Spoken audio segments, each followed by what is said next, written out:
So the lawsuit at Oregon State is this. A former rowing coach is seeking more than $4.5 million in damages from the university and athletic director Scott Barnes in a lawsuit filed October 20th. Gabriel Winkler, who coached the OSU men's rowing team for 11 years, claims he was wrongfully terminated in August. Allegations include retaliation, a lack of due process, and breach of contract. So, $4.5 million for a rowing coach? Is that rowing coach? Yeah, I don't know. It's a lot of dough. Seems awful hefty for a rowing coach. Now, look, I don't know. I have no idea. Yeah. I could care less about a rowing coach being fired, but I think anything that gets someone above Scott Barnes to look at Scott Barnes and say it's time for something new, I am all for. No, I don't want anyone being sued, if they didn't do it. So I have no idea. Scott Barnes needs to go.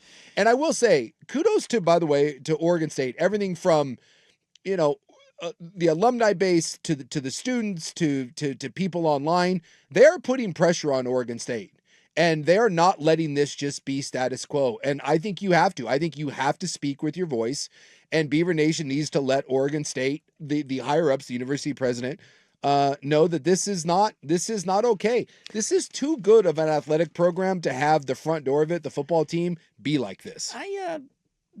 That's a good segue into what I was going to bring up. Is it too good? Like, I think the uncomfortable discussion leads to this. Did their situation getting absolutely hosed out of the Power 5, and now the Power 4 and being left out, that situation sucked, okay? Yeah.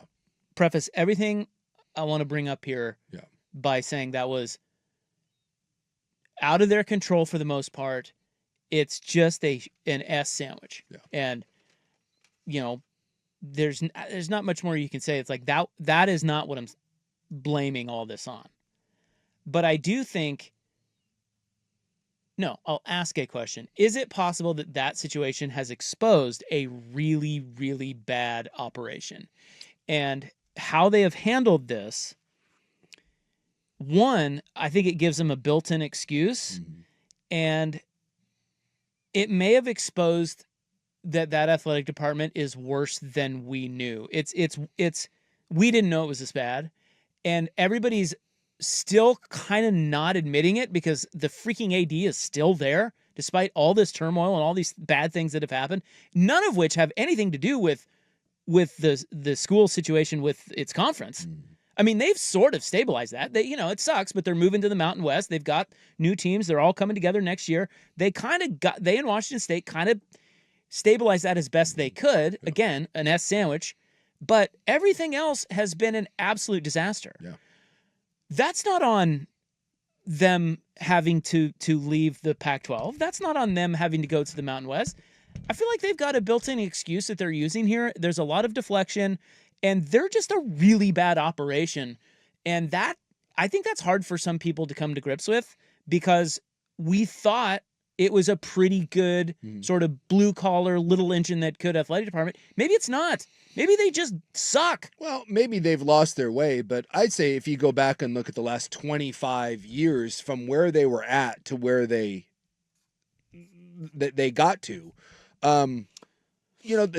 they went, especially if we're taking football, when I was coming out of high school in the 90s, it was one of the worst programs in the country. And they hired Mike Riley and then Dennis Erickson and back to Mike Riley. And I know they never got to the Rose Bowl, but they made it to a Fiesta Bowl. And for like a 10 or 12 year period, they have the second most wins in the Pac-12. And they've done a nice job. And the baseball team has done a great job. And they've built that thing up. And they've had some very successful women's sports. Now the men's basketball team, that's been a bit of a struggle and has never been able to quite get on its feet. But they've managed to rebuild research. They've improved some of the worst facilities in the country to, I think, some of the sneakiest best on the West Coast. Yeah, it's not Oregon, but if you look around the old Pac-12, Oregon State's facilities are on par with most of the teams out west, not named Oregon. But what I'm saying though is, I think there are schools. I mean, it's hard to compare anyone to Oregon State. Texas may be one of them. LSU, we're finding out, is maybe one of them. These are schools that have a lot of success. It's not necessarily about success on the field or on the court or whatever, because if you hire the right coach, that can change everything. Okay, and that's true of Oregon State even now. Oregon State may be a total mess. But if you hire the right football coach, Absolutely. this thing can stabilize overnight. Like things will not look nearly as bad, okay? Yeah. Take it from me, I'm a Kansas fan. So they've done some good things. So is LSU, so is Texas. What I'm saying is it's still, those two athletic departments, by the way, have been exposed as kind of a mess. I mean, that's maybe a little unfair, but too many cooks in the kitchen. You know, you hear all the politics of it. It's just not well run. That's kind of what I'm saying about Oregon State. Doesn't mean you can't have success. Yeah. It just means it was kind of messy. Now that we've peeled back all the layers of the onion, they don't have their stuff together. I will say this: since the negotiations with the Pac-12 and being caught with their pants down and being one of they were even spilling horse crap into local reporters to try to convince people that the Pac-12 was staying together, which again, I don't understand the value in doing that. They were completely caught with their pants down. Hindsight now, they should have been looking for a better landing spot. I guess they were just naive, holding on to that. I will say since the fall of that, they have had misstep after misstep after misstep.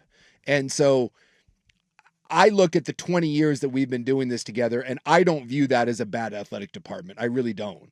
I just think over the last handful of years, I think that and this is maybe to your point, they have used what has happened to them as a crutch and as an excuse, and they refuse to think ahead, and they refuse to change their approach. And I think that's, to me, why this thing needs to be flushed, and you need to bring in someone with new ideas and have a complete reset.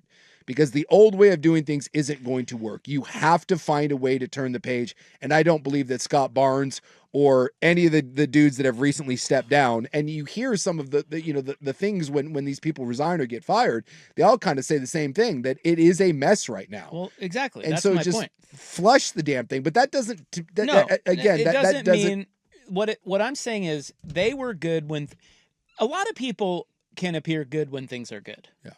Again, make a couple good hires, sit back, raise some money, you're fine. Yeah. But when presented with a major test of what you have going on in your athletic department, and it was a major test, probably the biggest test that any athletic department's really had to tackle. Yeah. Besides Washington State, I mean, it's you and them. Yeah. It's very unique. So that, I'm not saying it wasn't hard. Yeah. When presented with that, they have not done dude, it. Yeah. they have failed at every turn. Yes. Every turn. Yes. So all I'm asking is, what does that say about their leadership? And what does it say about... It does make me question, like, at a level above Scott Barnes, at a university level, how much do they care? And that Or Barnes just has the wool pulled over their eyes. It's possible. I mean, he's a good talker. He's got a lot of... It's possible, but that's why I said I think it's good what the fan base and what some of the media members and people that have worked there are doing, because it does appear that they are trying to hold their feet to the fire and tell the university the only way you get someone up there to pay attention is to raise a big enough stink. And it does feel like the stink is rising and rising and rising.